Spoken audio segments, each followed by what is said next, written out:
Dragons. Let's have some fun with this. Lord of the Rings lore. The reptiles were protected by scales of impenetrable iron.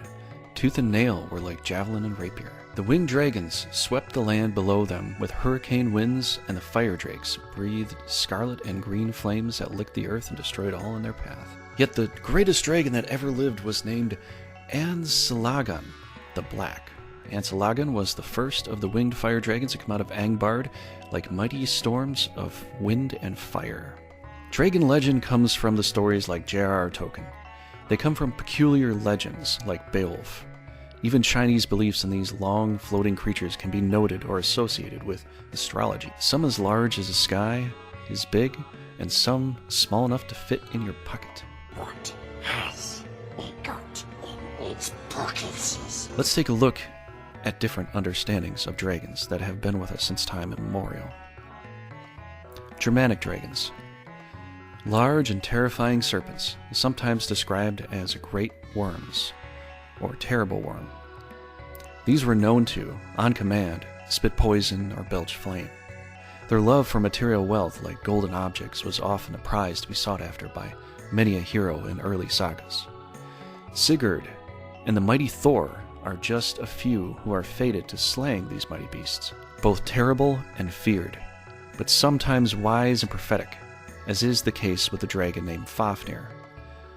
A tale of courage, lust, greed, betrayal, and the certain fate of a man that slays such a dragon.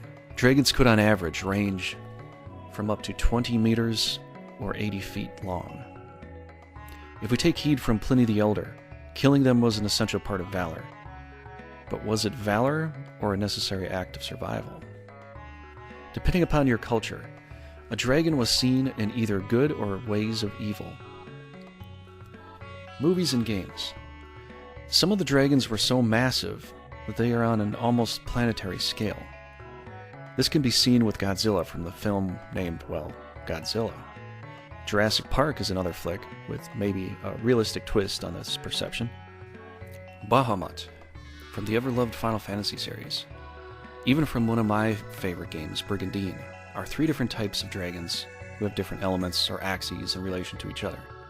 Also, one of my favorite movies growing up has a lovable dragon in it named Falkor, a puppy dog of a dragon whose loyalty transitioned realities, literally. Guardians and gods. Aside from the precarious monstrosities that some behold are the depictions of what is written in the Bible. The serpent in the garden wasn't a serpent at all. It was a dragon of some kind. Now on your belly shall you crawl. Chinese dragons, on the other hand, and ones circumventing these regions acquire a godlike regalness. These celestial dragons are heaven's guardians, the Tianlong, a name meaning long heaven, an astrum that describes the constellation Azure Dragon. A word from Jewish text called seraphim can be broken down into two meanings: flying fiery serpents. Do ancient religious texts also describe a flying heavenly serpent as a protector of God's creation? Perhaps it does. In Gnosticism, the lower creator god described as Yaldabaoth, images in the format of a floating serpent with a lion's face. In his knowing, he has absolute power with a propensity to create the world and all things of matter. He is also seen to have a fiery nature towards man and his creation.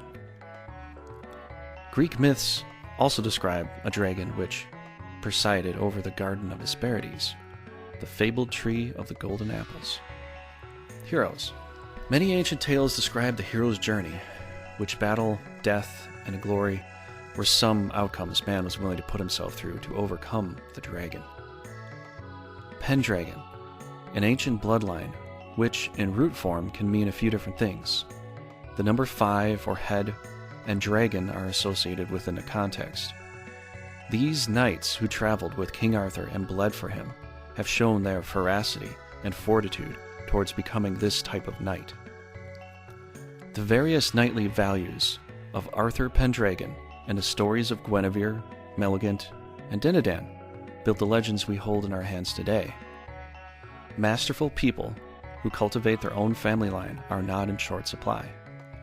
Dracula, funny enough, is another name that represents dragon. Better explained, son of dragon, Vlad Tepes Dracul, became a dangerously feared man because of his name. The absoluteness and drive in terrifying his enemies became the resilience he used in keeping warring nations off his lawn. Dobrynya and the Dragon is a Russian folktale. It stars a daring boy who wanders from home against his mother's wishes, but eventually heeds her warning and slays a dragon in fantastical manner. Striking the soil after some skirmish, drains the dragon's blood. It reads like something you would see in some current Japanese anime. There is also the tale of Sosonono Mikoto.